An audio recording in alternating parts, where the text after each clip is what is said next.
Hey everyone, SweetJohnnyCage here, back with another guide for Sekiro Shadows Die Twice. This time I'm going to show you how to defeat Isshin Ashina. Isshin Ashina has two phases. The first phase can go very quickly if you can deflect a lot of attacks. Let's get started.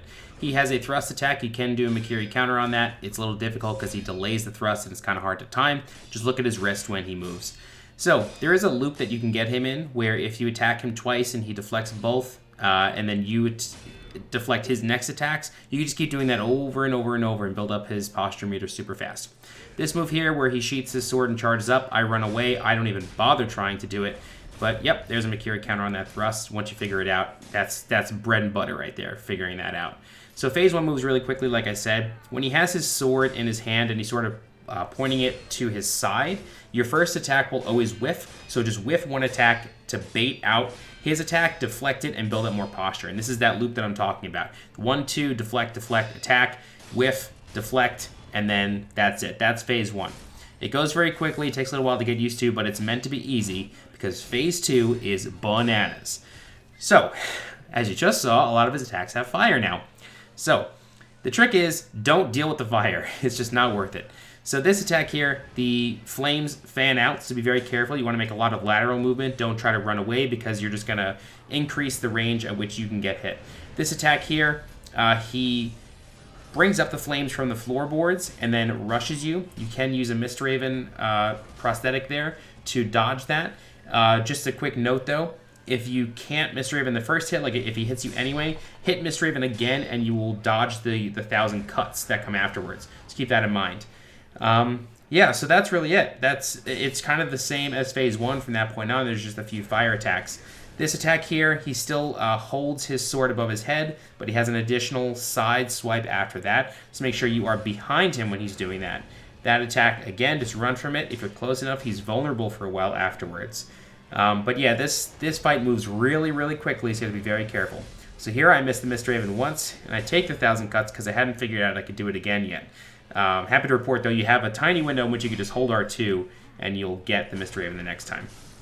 So yeah, another thing you want to do is carry Dowsing Powder on you at all times. This way you can reduce the burn buildup, especially if the burn is ticking down. You can just go ahead and get rid of it if you'd like. So here we go.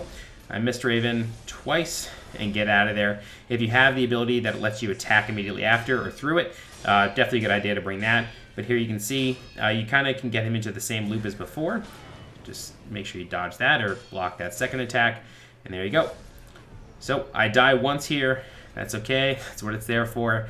I just felt like I had gotten him, a third of his health bar down. I figured let's keep going. Let's just keep trying it. Forget the dragon rod. Who cares?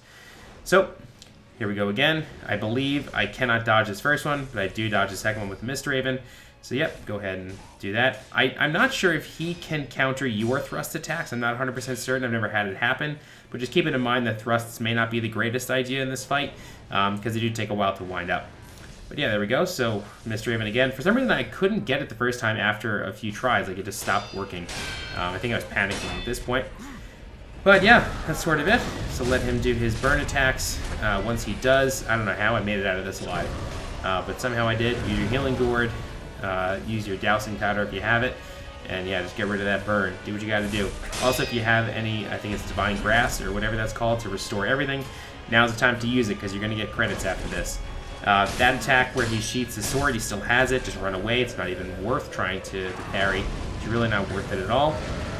I finally determined that I should delay my Mistraven there, and I kept it going. And of course, you can just attack him from the back there. So here we go. Just gonna do that. Yeah, you gotta be very careful not to stand in the fire. I know that sounds so obvious, but it's so tempting to try to go in on him after some of these attacks, He still has his lunge, you can still Makiri counter that for you, or for him rather, and just get away from it. Just, you have a lot of time with these flame attacks, they build up, so you do have a lot of time to kind of get away from them. Yeah, for some reason, the Mistraven is just so hard to time there. I'm not, I wish I had better advice. You just gotta wait until he draws his sword, I guess, and then do it. Luckily, I got him on a really sick counter, very cinematic, through the flames, and that's it. That's Isshin Ashina, and this is how you get one of the endings, which I will not spoil for you. So, yeah, that's it. If you have any questions, please feel free to leave a comment. I'll do my best to help you out. If you're looking for more guides for Sekiro Shadows Die Twice, please subscribe to the channel so you get alerted when new ones go live. Alright, I'm SweetJohnnyCage. Thanks so much for watching, and I'll see you next time. Bye-bye.